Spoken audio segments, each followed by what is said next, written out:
若要去京都，真侪人拢会为台版的关西机场入境。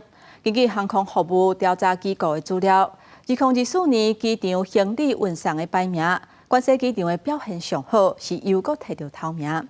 而且关西机场从1994年启用到今已经30年啊，前到今是毋捌甲旅客行李拍甲漏去。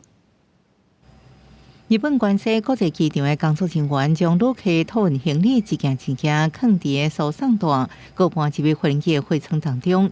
根据航空服务调查机构 Skytrax 公布的2024年最佳行李运送机场排名当中，关西机场搁得到第一。而且为1994年9月启用到即马30年期间，因毋捌碰见任何一个行李。机场人员表示，大部分的行李碰见原因，可能是工作人员无送到正确航班，或者是转机的时阵发生错误。Kansai International Airport is an airport with very few connecting passengers.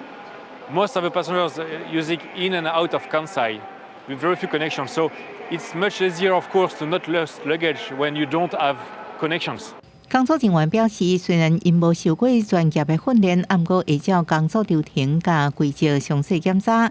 行李降落到机场了后，会先送去分类室，而且按照头等舱、商务舱甲经济舱的顺序，放伫转盘顶悬。各有2人一组的工作人员豆豆确认，过程伫飞机降落了后，敢用10多分钟。敢是2023年关西国际机场总共处理差不多1000万件行李。我々はお客様がストレスを感じないように。航空機到着から15分以内に手荷物を到着ターンテーブルに流し始めます。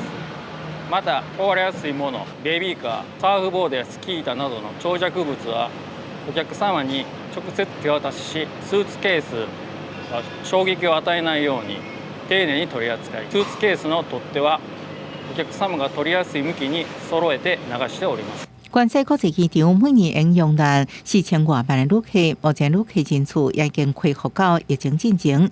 今年差不多2500万人次，而且机场为迎接2025年大阪世博会做大翻修，增加新的安全检测站。